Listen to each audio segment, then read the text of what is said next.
નમસ્તે વિદ્યાર્થી મિત્રો. આ વિડિયો એ જીટીયુ દ્વારા આપવામાં આવેલા કોર્સ એટલે કે એપ્લાઇડ મેથેમેટિક્સ અથવા તો એન્જિનિયરિંગ મેથેમેટિક્સ ના યુનિટ 4 ના પાર્ટ 1 તરીકે છે. યુનિટ 4 એટલે કે વિકલ સમીકરણ, ડિફરન્શિયલ ઇક્વેશન, રાઈટ. તો યુનિટ 4 તમે તો જ બરાબર સરસ રીતે સમજી શકો જો તમને વિકલ એટલે કે વિકલન એટલે કે ડિફરન્શિએશન બરાબર આવડતું હોય, સાથે સાથે ઇન્ટિગ્રેશન એટલે કે સંકલન પણ આવડતું હોય. એટલે કે ચેપ્ટર નંબર 2 અને 3 બરાબર સમજાતું હોય, આવડતું હોય, ફોર્મ્યુલા યાદ હોય તો આ વધુ સારી રીતે સમજાય, રાઈટ. તો અગાઉના બંને યુનિટ કર્યા પછી આમાં જવું વધારે હિતાવહ છે. તેમ છતાં પણ કેટલીક બેઝિક વસ્તુઓ ઇઝીલી અહીંયા સમજી શકાય એવું છે, તો એ જોશું આપણે, રાઈટ. આ ચેપ્ટર જીટીયુમાં લગભગ 12 માર્ક્સ એટલે 12 માર્ક્સમાં પૂછાય છે. ચલો આપણે સમજીએ. વિકલ સમીકરણ. પહેલાં તો વિકલ એટલે શું? વિકલન, ડિફરન્શિએશન. નેચરલી આપણને વિચાર આવે કે d y by d x, d2y by dx square, d3y by dx cube, dny by dxn, આવી બધી ટર્મ્સ આમાં આવતી હશે, રાઈટ. બીજું વિકલન, ત્રીજું વિકલન, ફોર્થ વિકલન, આ બધી જ ટર્મ્સ આવતી હશે. અને સમીકરણ એટલે શું? ઇક્વેશન, કે જે ઇક્વેટ કરતું હોય, કે જેમાં બરાબરની નિશાની હોય, એમાં એક ડાબી બાજુ પણ હોય ને એક જમણી બાજુ પણ હોય, રાઈટ. તો આને કહેવાય સમીકરણ. તો ડીવાય બાય ડીએક્સ વાળી ટર્મ્સ આવતી હોય અને ઇક્વેશનના ફોર્મમાં હોય એને આપણે કહેશું વિકલ સમીકરણ એટલે કે ડિફરન્શિયલ ઇક્વેશન. આખા ચેપ્ટરમાં આપણે વિકલ સમીકરણનો ઉકેલ શોધવાનો છે, ટુ સોલ્વ ઇટ. નેચરલી આપણે એવી વાત કરીએ, અગાઉ આપણે જોયું છે કે x square minus 1 is equal to 0. તો આ એક સમીકરણ છે, સાદું સમીકરણ છે. આનો ઉકેલ મેળવવો એટલે શું? આનો ઉકેલ મેળવવો એટલે બીજું કાંઈ નહીં પણ આમાંથી એક્સની કિંમત શોધવી. એ પ્લસ ઓર માઇનસ 1 થાય છે, રાઈટ. તો અજ્ઞાત કિંમત એક્સ શોધવું એ એનો ઉકેલ કહેવાય. તો એ જ રીતે વિકલ સમીકરણનો ઉકેલ એટલે શું? કે જેમાં એક્સ હોય, વાય હોય, ડીવાય બાય ડીએક્સ હોય, d2y બાય dx સ્ક્વેર હોય. Yes, the answer is to find x. Sorry તો answer is to find y. કારણ કે વાયનું અહીંયા ડેરિવેટિવ થયેલું છે, એ અનનોન છે. વાયનું ફર્સ્ટ, સેકન્ડ, થર્ડ ડેરિવેટિવ છે ઓર મોર દેન દેટ. તો એ વાયને આપણે એમાંથી શોધી કાઢવો, બહાર કાઢવો. અને જ્યારે ડીવાય બાય ડીએક્સ થયેલું હોય એટલે કે એનું વિકલન થયું હોય, એમાંથી વાય શોધી કાઢવો હોય આપણે, તો શું કરવું પડે? નેચરલી એનું ઇન્ટિગ્રેશન કરવું પડે. કોનું ઇન્ટિગ્રેશન? DY by ડીએક્સનું. કારણ કે આપણે જાણીએ છીએ ઇન્ટિગ્રેશન અને ડિફરન્શિએશન બે એકબીજાના ઇન્વર્સ ઓપરેટર્સ છે, બે એકબીજાને કેન્સલ કરી દે છે, રાઈટ.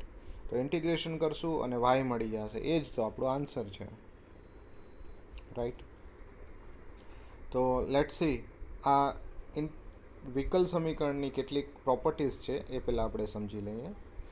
એમાંથી છે કક્ષા અને ઓર્ડર. એટલે કે કક્ષા એટલે ઓર્ડર અને પરિમાણ એટલે કે ડિગ્રી. કોઈ પણ ડિફરન્શિયલ ઇક્વેશનમાં એની કક્ષા એટલે શું, ઓર્ડર એટલે શું? ઓર્ડર એટલે એમાં થયેલું સૌથી વધુ વખતનું વિકલન. જો ડીવાય બાય ડીએક્સ લખીએ આપણે તો એક વખત ડિફરન્શિએશન થયું કહેવાય.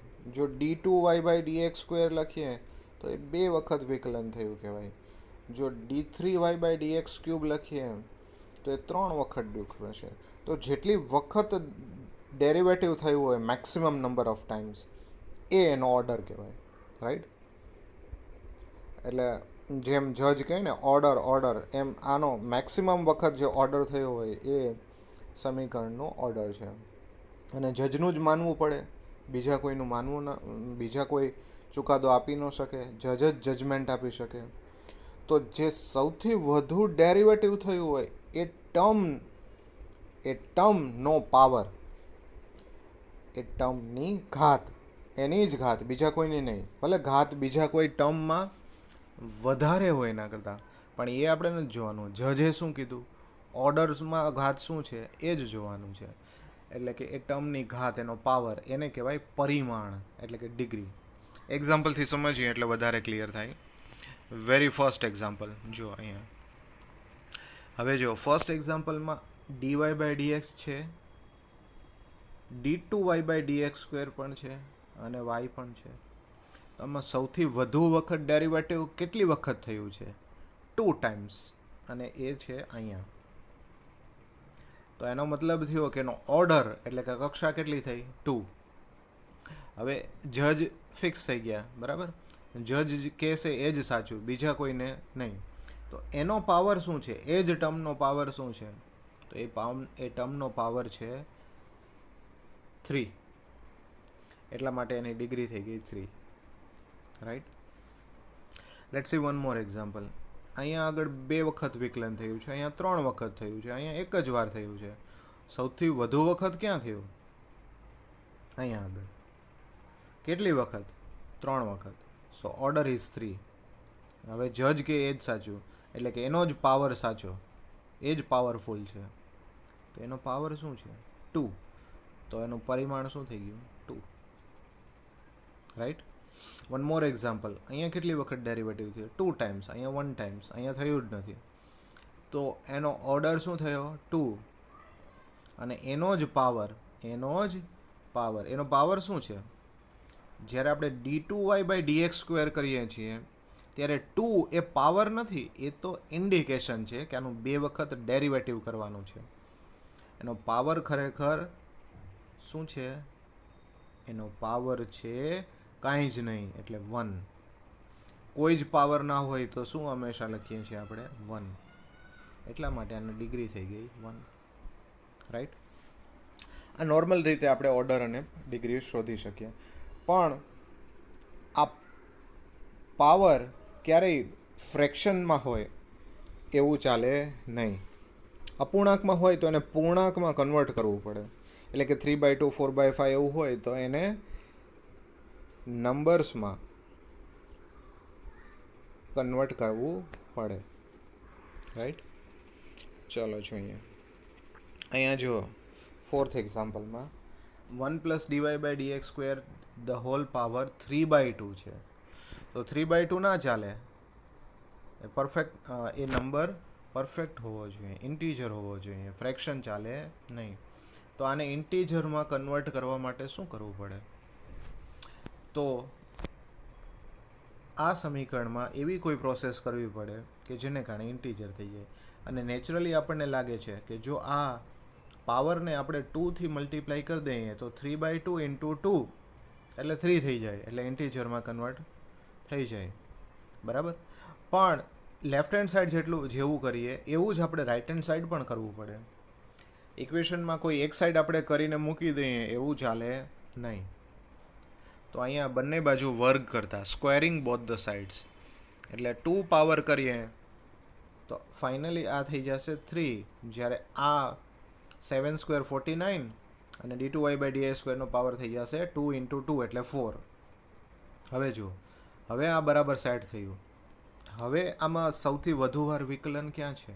અહીંયા છે, d2y/dx². એટલે એનો ઓર્ડર શું થઈ ગયો? 2. અને એનું પરિમાણ, ડિગ્રી, એ છે 4. એ જ ટર્મની, એટલે 4. રાઈટ. ઘણી વખત એવું પણ બને કે આપેલી જે એ ડિફરન્શિયલ ઇક્વેશન છે એમાં પાવર કેટલો છે મેક્સિમમ, પાવર એ મેઝરેબલ ના હોય, એ કન્ટિન્યુઅસલી આગળ વધતો જતો હોય, બરાબર. For example number 5. અહીંયા 2 ટાઈમ્સ ડેરિવેટિવ થયું છે, અહીંયા 1 ટાઈમ્સ થયું છે, અહીંયા થયું જ નથી.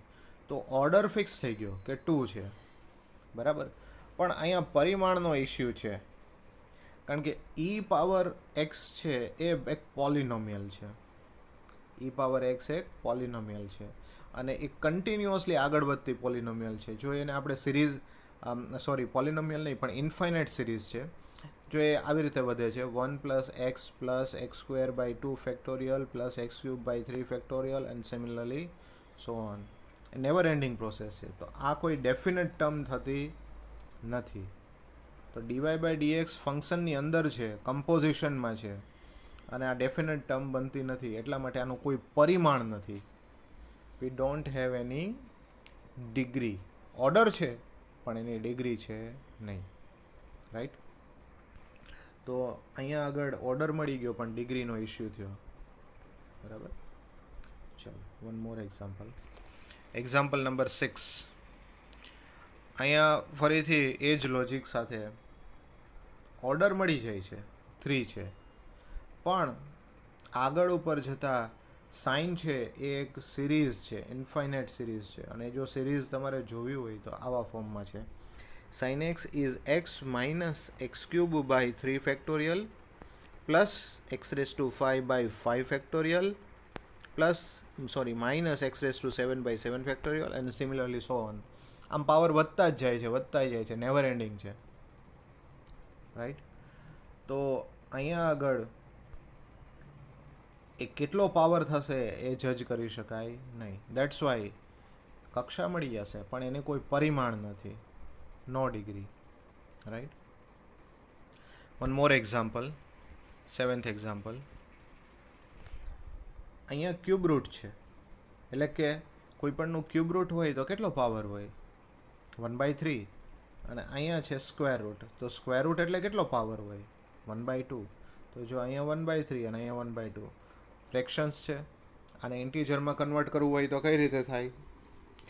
બંને સાઈડ કોઈ કોમન પાવર લેવો પડે. જો બંને સાઈડ આપણે 3 પાવર લઈએ તો અહીંયા તો નીકળી જશે, પણ અહીંયા 3/2 થઈ જશે, એટલે બે સાઈડ 3 પાવર લઈ શકાય નહીં. બંને સાઈડ 2 પાવર લઈએ તો અહીંયા ફ્રેક્શન નીકળી જાય, પણ અહીંયા 2/3 થઈ જાય, એટલે 2 પાવર પણ ના લઈ શકાય. તો કયો પાવર લેવો પડે કે જેને કારણે બેયના ફ્રેક્શન નીકળી જાય? કારણ કે જે કરવાનું છે તો બંને સમીકરણ લેફ્ટ હેન્ડ સાઈડ અને રાઈટ હેન્ડ સાઈડ બંને માટે કરવાનું છે. Yes, the answer is 6 power, taking 6th power on both the sides. બે બાજુ 6 ઘાત કરતા, એટલે કે ઇન્ટુ 6 થઈ જાય, અને અહીંયા પણ ઇન્ટુ 6 થઈ જાય, એટલે અહીંયા 2 થઈ જશે અને અહીંયા 3 થઈ જશે, અને ફ્રેક્શન નીકળી જશે. રાઈટ. ફ્રેક્શન નીકળી જાય અને પછી સિમ્પ્લિફાઈ કરીએ આને, તો આ થઈ જશે 2 પાવર અને પાછો 2 પાવર એટલે 4, અને આમાં 3 પાવર. રાઈટ. ઘણા લોકો એવું કહે કે આ 2 × 3 6 થઈ જાય. Is it possible? No, it's not possible. કારણ કે એઝ એ હોલ હોય તો જ પાવર્સ મલ્ટિપ્લિકેશન થાય. અહીંયા સીધો મલ્ટિપ્લિકેશન થાય નહીં. સો ડોન્ટ ડુ દેટ. આવું નહીં થાય. બરાબર. આખા પદનું, આખા ટર્મનો વર્ગ હોત તો જ મલ્ટિપ્લિકેશન થાત. અહીંયા તો બંને છૂટા છે, 2 અલગ છે અને આ પણ અલગ છે, બે અલગ છે. રાઈટ. Mind very well. હવે બસ ડિગ્રી ઓર્ડર થઈ ગયો. અહીંયા 2 ટાઈમ્સ મેક્સિમમ થયું છે ડેરિવેટિવ, એટલે એનો ઓર્ડર શું થઈ ગયો? 2. અને ડિગ્રી કેટલી થઈ ગઈ? તો એ જ જજે આપેલો પાવર, એટલે કે 4.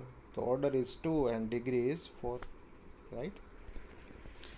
ચાલો, તો આ થઈ વાત ઓર્ડર એન્ડ ડિગ્રી. અને આના ઉપરથી 1 માર્ક્સનું MCQ GTUમાં દર વખતે એક્ઝામમાં પૂછાય જ છે. Let's come to the real part of this chapter, અને એ છે વિકલ સમીકરણના ઉકેલો. To solve the differential equations. Right. 3 જુદી મેથડ છે. જૂના સિલેબસમાં આ 3 મેથડ કરતાં પણ એક વધારાની મેથડ હતી, અને એનું નામ હતું હોમોજીનિયસ ડિફરન્શિયલ ઇક્વેશન. પણ અહીંયા એક્સક્લુડ કરવામાં આવ્યું છે, અહીંયા કન્સિડર થતું નથી. Let's see. સૌથી પહેલી મેથડ છે વિયોજનીય ચલની રીત, એટલે કે મેથડ ઓફ સેપરેબલ વેરિયેબલ. આપણે ઇંગ્લિશ વર્ડથી આગળ વધશું. સેપરેબલ વેરિયેબલ, આનો મતલબ શું થાય?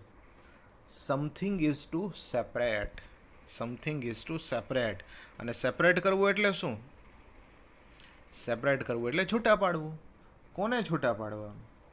વેરિયેબલને છૂટા પાડવાનું. વેરિયેબલ કોણ છે? X and y. તો ડાબી બાજુ એક્સ રહી જાય અને જમણી બાજુ વાય રહી જાય, અથવા તો ડાબી બાજુ વાય રહી જાય અને જમણી બાજુ એક્સ રહી જાય, એવી ગોઠવણી કરવાની છે. રાઈટ? Let's see. તો વેરી ફર્સ્ટ એક્ઝામ્પલ,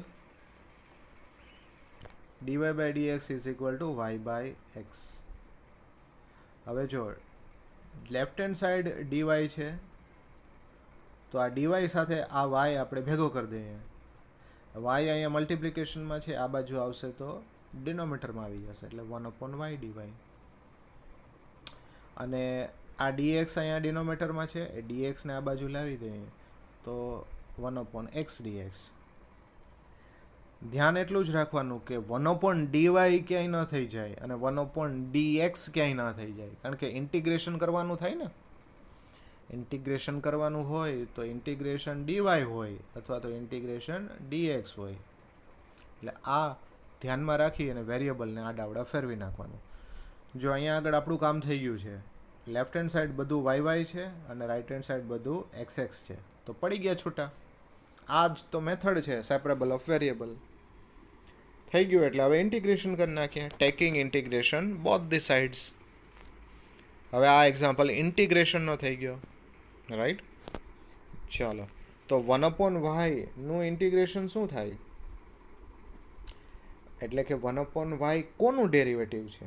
લોગનું, લોગ વાયનું, કારણ કે વેરિયેબલ y છે, તો લોગ મોડ y. 1/x કોનું ડેરિવેટિવ છે? લોગ x નું, એટલે લોગ મોડ x. નોર્મલી આપણે લોગ સાથે મોડ લઈએ છીએ, કારણ કે લોગની વેલ્યુ ક્યારેય નેગેટિવ હોય નહીં. અને ઇન્ટિગ્રેટિંગ કોન્સ્ટન્ટ અહીંયા c લઈએ તો પણ ચાલે, લોગ c લઈએ તો પણ ચાલે, કોઈ પણ લઈ શકાય. અહીંયા મેં લોગ c લીધું છે. શું કામે? કારણ કે બે બાજુ લોગ છે ને, તો લોગ લોગ બધા અંદર એક સાથે કલેક્ટ કરી શકાય એટલા માટે. રાઈટ? તમે ખાલી પ્લસ c લખી નાખો તો પણ ચાલે, કોઈ જ ઇસ્યુ નથી. Right? This is the answer. આ આન્સર છે. અહીંયા આગળ આવીને અટકી જાવ એટલે પૂરું થઈ ગયું. પણ હવે મેં થોડુંક વધારે સિમ્પ્લિફાય કર્યું છે. એક્ઝામમાં આવું કરવાની જરૂર નથી. બરાબર? તો આ થઈ ગયું log mode y is equal two log mode c into x. c into x કેવી રીતે? કે બે લોગનો સરવાળો હોય, એડિશન હોય, તો લોગની અંદર ગુણાકાર થઈ જાય, એટલે x ઇન્ટુ c ઓર c ઇન્ટુ એક્સ. જ્યારે લોગમાં કોઈ બેઝ લખાતો નથી ત્યારે કેટલો બેઝ હોય? e બેઝ હોય. It has e base, base e. બે બાજુથી લોગ લોગ કેન્સલ કરીએ, અથવા તો એવું કહેવાય કે લોગની કિંમતો સરખાવતા, તો આ થઈ જશે y is equal two cx. y is equal two cx. Right? અને જો તમને બરાબર યાદ હોય સેમેસ્ટર 1, તો ત્યાંથી ખબર પડી જાય કે y is equal two mx plus c. This is an equation of line, straight line. તો જો આપણે જે શરૂઆત કરી હતી ને ડિફરન્શિયલ ઇક્વેશનનું, આ ડિફરન્શિયલ ઇક્વેશન કોનું છે? એ તો લાઇનનું ડિફરન્શિયલ ઇક્વેશન છે. લાઇનનું ડિફરન્શિયલ ઇક્વેશન છે. રાઈટ? હવે ઉલટી રીતે હું પૂછું કે લાઇનનું ડિફરન્શિયલ ઇક્વેશન શું છે, તો તમારે લાઇનના ઇક્વેશનનું ડેરિવેટિવ કરવું પડે. એટલે કે જે જવાબ મળ્યો ને એનું ડેરિવેટિવ કરો એટલે આ મળી જાય. રાઈટ? ઓકે.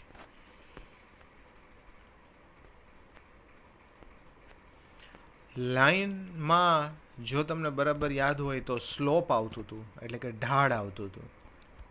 રાઈટ? અને એ કંઈક આવી રીતે આપણે સમજવાની ટ્રાય કર્યા હતા કે કોઈ પણ લાઈન આવી રીતે એક્સ અક્ષને કટ કરતી હોય તો એન્ટી ક્લોકવાઇઝ જે એનો એંગલ થાય થીટા, એનો ટેન્જન્ટ એ આપણો સ્લોપ છે. આ કેટલી ઢળેલી છે? તો કે tan થીટા જેટલી ઢળેલી છે. રાઈટ? અને બીજું એવું પણ આપણે જોયું હતું સ્લોપ માટે કે કોઈ પણ રેખાનું સમીકરણ ax plus by plus c is equal to 0 હોય તો એનો સ્લોપ થાય minus of a by b. બરાબર? અને ત્રીજું એવું પણ જોયું હતું કે આ tan inverse of y by x છે. અને હવે આ ચોથું જોવાનું છે કે ડીવાય બાય ડીએક્સ એ બીજું કંઈ નથી, એનો સ્લોપ જ છે. It is A slope. Right. ચલો, આ ડિટેલ્સમાં વધારે જવાબ કરતાં આપણે કેલ્ક્યુલેટિવ એક્ઝામ્પલને વધારે ફોકસ કરશું. પણ તમને ખ્યાલ હોવો જોઈએ કે ડીવાય બાય ડીએક્સ એ શું છે કોઈ પણ કર્વ માટે, એ એનો સ્લોપ છે at that particular point, at x y point. Let's see, આ એક સમીકરણ આપેલું છે, આને સોલ્વ કરવાનું છે. આને સેપરેટ કરવાની જરૂર છે લાગે છે? હા, શું કામ? કારણ કે આ સેપરેટ જ છે, તૈયાર જ છે. આ ભાઈ તૈયાર થઈને જ બેઠા છે. તો 1 પ્લસ એક્સ સ્ક્વેરનું ઇન્ટિગ્રેશન થાય, 1નું થાય એક્સ અને એક્સ સ્ક્વેરનું થાય x cube by 3. 1 plus y square હોય તો 1નું થાય વાય અને વાય સ્ક્વેરનું થાય વાય ક્યુબ બાય 3. બધાને લેફ્ટ હેન્ડ સાઈડ લાવો તો આવું કંઈક થઈ જાય. અને integrating constant C right hand side. Right. આ સી કોઈ પણ બાજુ હોય, પ્લસ માઇનસ હોય, એનાથી ફરક નથી પડતો. સી તો ઇન્ટિગ્રેટિંગ કોન્સ્ટન્ટ છે, એની સાથે 2 મલ્ટીપ્લાય થઈ જાય, ડિવાઈડ થઈ જાય તો પણ ફરક પડતો નથી. Relation of x and y is only important. One more equation. અહીંયા સેપરેટ કરવાની જરૂર છે. યસ, સેપરેટ કરવા જ પડશે. એક્સ ને વાય બધા ભેગા થઈ ગયા છે, ખીચડી થઈ ગઈ છે. તો કઈ રીતે છૂટા પડે? જો ડીએક્સમાં કંઈ ચેન્જીસ ના આવે તો ડીએક્સ સાથે એક્સ જ રહેવો જોઈએ. આ વધારાનો છે, એને તમે આ બાજુ લઈ જાઓ રાઈટ હેન્ડ સાઈડ. અને ડીવાય સાથે આ વધારાનું છે એક્સવાળી ટર્મ, એને તમે લઈ જાઓ લેફ્ટ હેન્ડ સાઈડ. તો કંઈક આવું થઈ જશે, x upon 1 plus x square અને y upon 1 plus y square. Right. બસ સેપરેટ પડી ગયા, છૂટા પડી ગયા. હવે આ એક્ઝામ્પલ થઈ ગયો ઇન્ટિગ્રેશનનો. ઇન્ટિગ્રેશન કઈ રીતે થાય? તો આપણી પાસે શોર્ટ મેથડ્સ હતી બધી, એને યાદ કરીએ તો સૌથી પહેલી હતી એ એક્સ પ્લસ બી. છે આમાં કંઈ એ એક્સ પ્લસ બી જેવું? નો. ચાલો, સેકન્ડ મેથડ, ફંક્શનની બાજુમાં જ એનું ડેરિવેટિવ બેઠેલું હોય, પડેલું હોય ગુણાકારમાં. છે એવું કંઈ? નો. થર્ડ શોર્ટ મેથડ, અંશ છેદની વાત છે, ન્યુમરેટર ડિનોમિનેટર. અંશમાં છેદનું વિકલન છે. Yes, it is there. જો 1 પ્લસ એક્સ સ્ક્વેરનું ડેરિવેટિવ કરીએ તો 1નું 0 થાય અને એક્સ સ્ક્વેરનું 2x થાય. તો ઉપર એક્સ છે, 2 મલ્ટીપ્લાય કરી દેશું તો 2x થઈ જશે. રાઈટ. તો જો આ સેટ કરી દીધું. પણ આ 1 પ્લસ એક્સ સ્ક્વેરનું ડેરિવેટિવ 2x અને 2 વધારાનો આપણે લાવ્યા તો એને ડિવાઈડ પણ કરવું પડે, એટલે 1/2થી મલ્ટીપ્લાય કરવું પડે. સિમિલરલી અહીંયા પણ એ જ લોજિક એપ્લાય થશે. ઉપર 2y અને 1/2થી મલ્ટીપ્લિકેશન. રાઈટ. બે બાજુથી 1/2 કેન્સલ કરી નાખો અહીંથી તો ચાલે, પણ મેં અહીંયા નથી કર્યો. રાઈટ.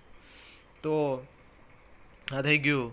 આપણી ફોર્મ્યુલા છે, if numerator is the differentiation of denominator, એટલે કે અંશ છેદનું વિકલન હોય તો લોકો છેદ પાસે આવશે, જે દબાયેલો છે, જે કમજોર છે એની પાસે આવશે, અને લોગ ઓફ છેદ થઈ જશે. એટલે કે log of x square plus 1, log of 1 plus y square. અને અહીંયા સી લખવાને બદલે લોગ સી લખાશે. Right. Left hand side 1/2 common થઈ ગયું, આ બાજુ લોગ સી થઈ ગયું. અને બે લોગ વચ્ચે સબટ્રેક્શન હોય, બાદ બાકી હોય તો અંદર ડિવિઝન થઈ જાય. આ 1/2 છે એનો પાવર છે એ ઉપર લઈ ગયો તો 1/2 પાવરમાં આવી ગયો, અને છેલ્લે ફાઇનલી થઈ ગયું લોગ સી. બે બાજુથી લોગ કેન્સલ કરીએ તો આ થઈ જશે under root of x square y square, x square plus 1 upon y square plus 1 is equal to c. અને બંને બાજુ સ્ક્વેર કરીએ તો આ બધું સ્ક્વેર સ્ક્વેર સ્ક્વેર થઈ જાય. ડિનોમિનેટર પહેલી બાજુ સ્ક્વેર રૂટ નીકળી જાય. હવે જો આ અહીંયા સુધી તમારે એક્ઝામમાં જવાની જરૂર નથી. તમને આ સમજ હોય બરાબર, અથવા આ ફોર્મમાં સોલ્વ કરવાનું કહે તો જ જવાનું છે. અધરવાઇઝ આન્સર તો ઇન્ટિગ્રેશન થઈ ગયું એટલે મળી ગયો. આન્સર તો અહીંથી જ મળી જાય છે. બરાબર. આ ટર્મ છે એ જ એનો આન્સર છે, રાઈટ. આ એનું સિમ્પ્લિફિકેશન છે. You can go for this simplification, right. ચાલો નેક્સ્ટ એક્ઝામ્પલ. અહીંયા છૂટા પાડવા હોય તો પહેલાં તો એને રાઈટ હેન્ડ સાઈડ લઈ જવું પડે. હવે આ ડીએક્સ છે છેદમાં ચાલે નહીં, એટલે આ બાજુ લાવવો પડે, બરાબર. એટલે આ બાજુ લાવી દીધો ડીએક્સ. પણ ત્યાં વાય વાળી ટર્મ ન ચાલે, એટલે આ e raise to minus y છે ને એને લેફ્ટ હેન્ડ સાઈડ લઈ જાય, એટલે છેદમાં આવી જાય 1/e race to minus Y. પણ એ ઉપર જાય ત્યારે શું થઈ જાય? અંશમાં આવી જાય, એટલે e raise to y d y, right. તમે આને જુદી રીતે પણ જોઈ શકો. ઇન શોર્ટ, ડીવાય અને ડીએક્સમાં વાય અને એક્સ વાળા ટર્મ્સ હોવી જોઈએ.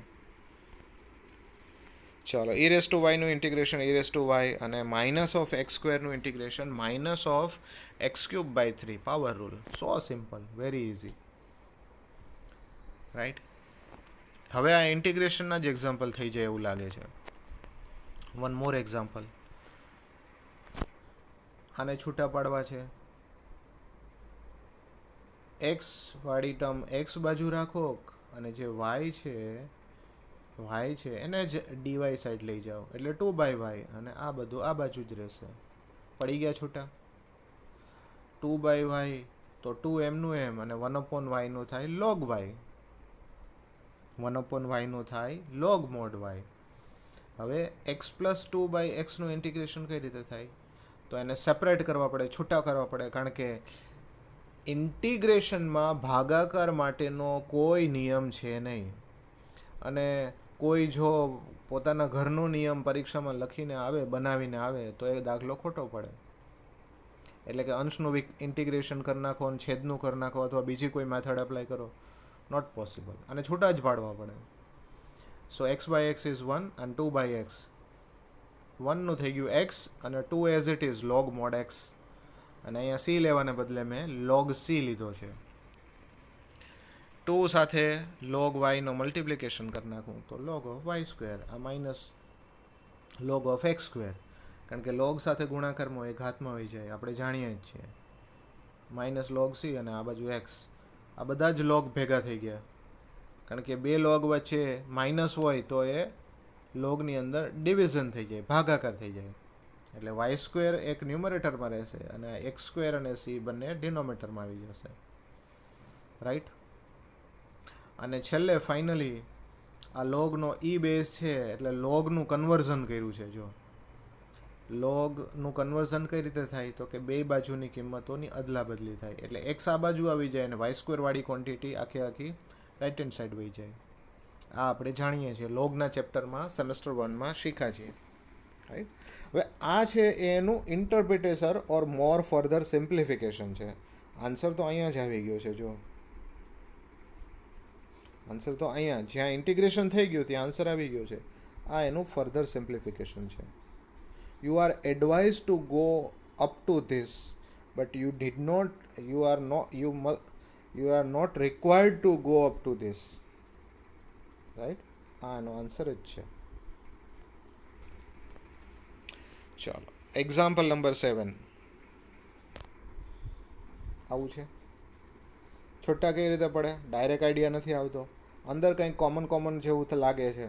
ચલો, 1 + x², બીજા બેમાંથી y² કોમન નીકળો, તો 1 + x² એમાંથી નીકળી ગયો, તો મળી ગયો 1 + x², બરાબર. હવે આ 1 + x² કોમન લીધો. હવે આ y² તો અહીંયા છે જ, અહીંયા કાંઈ નથી એટલે શું હોય? 1 હોય.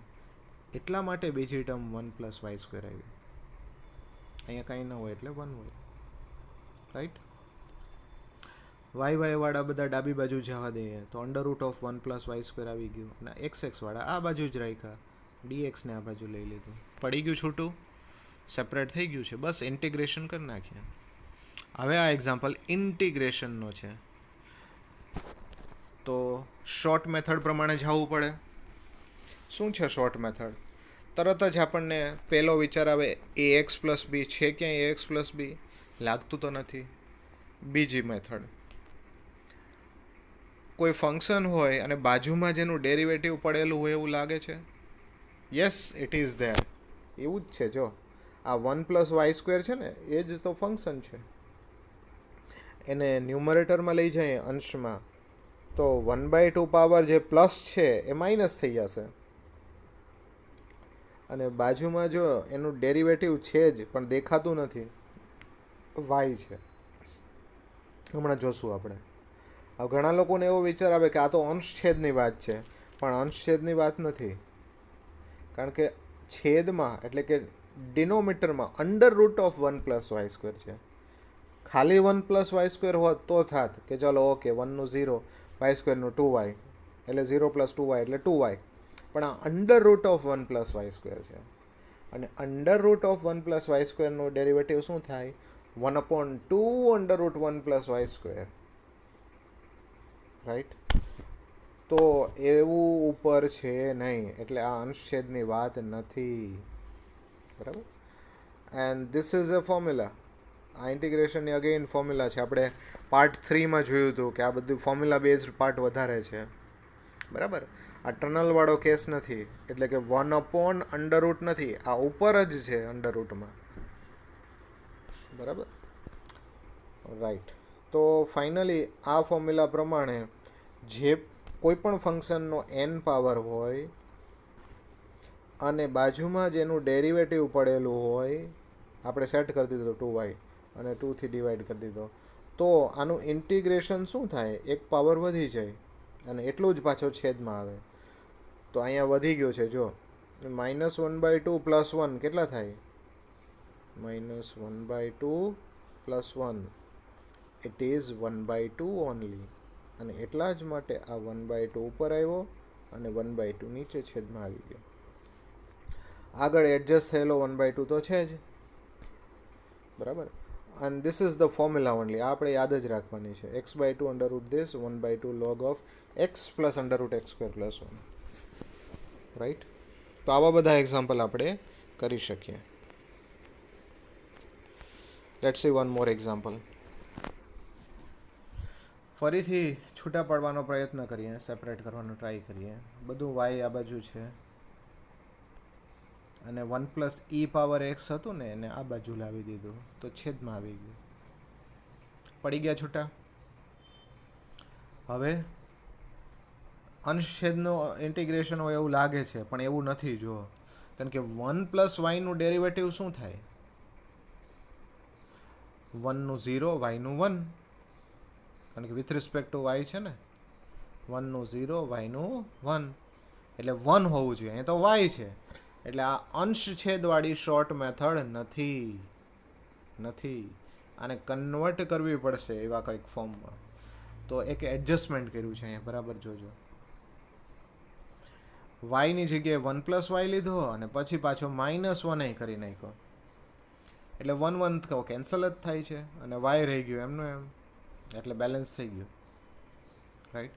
પણ અહીંયા અંશછેદની વાત છે. જો અહીંયા સેટ થયેલું જ છે y, કારણ કે 1+e⁻x નું ડેરિવેટિવ કરીએ વિકલન, તો 1નું 0 થાય અને e⁻x નું e⁻x થાય. It is there only. એ ત્યાં છે જ. રાઈટ? તો એને એમને એમ રાખશું અને આને આપણે હવે છૂટા પાડશું. એટલે જ્યારે આપણે એને છૂટા પાડવાની ટ્રાય કરીએ તો 1+y / 1+y અને -1/1+y, આ બે તો સરખા કેન્સલ, એટલે 1 થઈ જાય અને આ 1/1+y થઈ જાય. આ તો સેટ જ છે.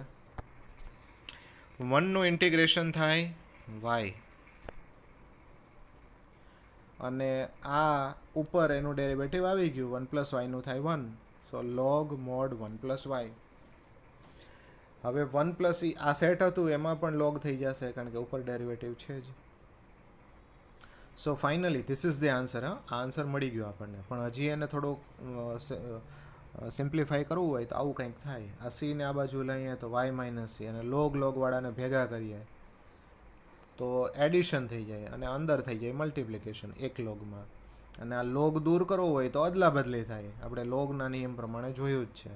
એટલે e⁻y - c is equal to 1+y into 1+e⁻x. That's it. This is the answer. અહીંયા સુધી આવીને તમે અટકી જાઓ, અહીંયા સુધી ના જાઓ તો પણ ચાલે, તમારા માર્ક્સ કટ થાય નહીં. This is answer only. Integration થઈ ગયું છે, રાઈટ. ચાલો, one more example. tan y dx. અહીંયા ફરીથી એ જ કામ કરવાનું છે, છૂટા પાડવાનું છે. જો આને પહેલાં તો સીધું છૂટું નહીં પડે એટલે tan x વાળી ટર્મને રાઇટ હેન્ડ સાઈડ લઈ લીધી, આખી ટર્મને, dy વાળી ટર્મને, એટલે માઇનસ થઈ ગયું.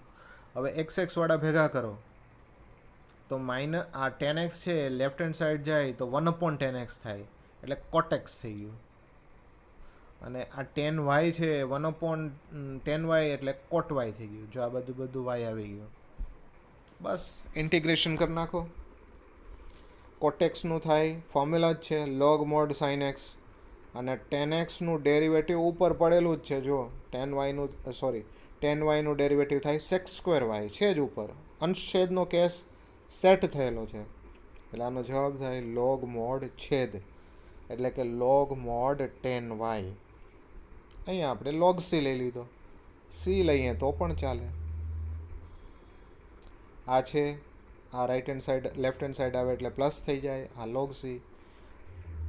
જો આ આન્સર છે, અહીંયા આગળ આવીને અટકી જાવ એટલે પતી ગયું.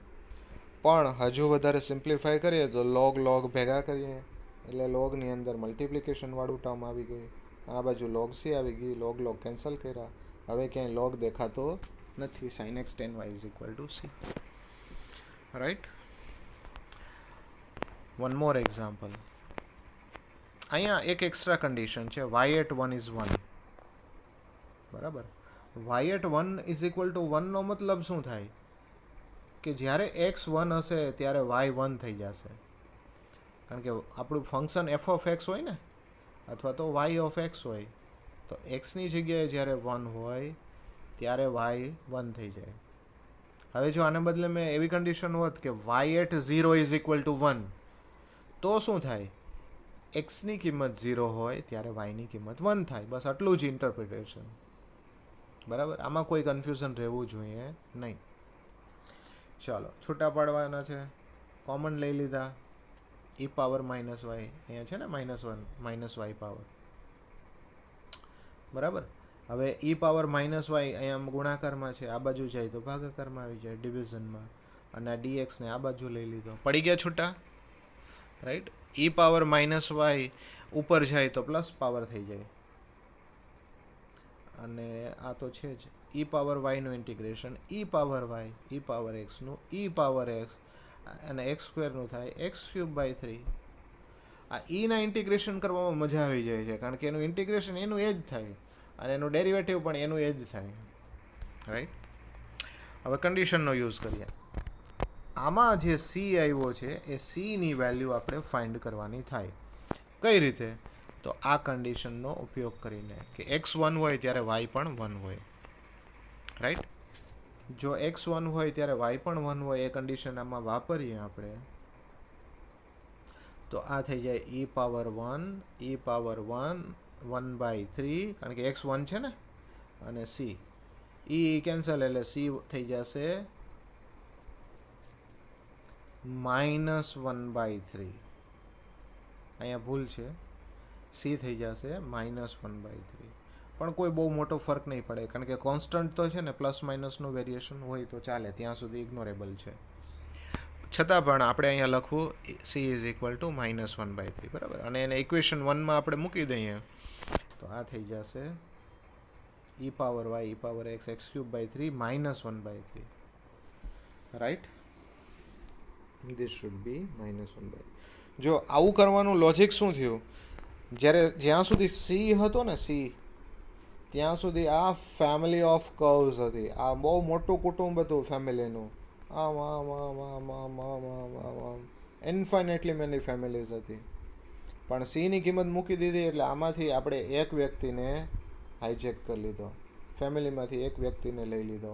c = -1/3 વાળો જ આ કર્વની વાત કરવાની છે, એ ફિક્સ થઈ ગયો, રાઈટ. ચાલો, તો અહીંયા આગળ ફર્સ્ટ મેથડ પૂરી થાય છે. હવે જે આપણે વાત કરવાની છે એ છે સેકન્ડ મેથડની. ઓકે, તો before going to second method તમે આ બધા જ એક્ઝામ્પલની સરસ રીતે પ્રેક્ટિસ કરો, એક્ઝામ્પલ સોલ્વ કરો અને સમજ ડેવલપ થાય પછી જ સેકન્ડ પાર્ટમાં જવું. આઈ હોપ કે તમને આ બધું સમજાયું હશે. Thank you all.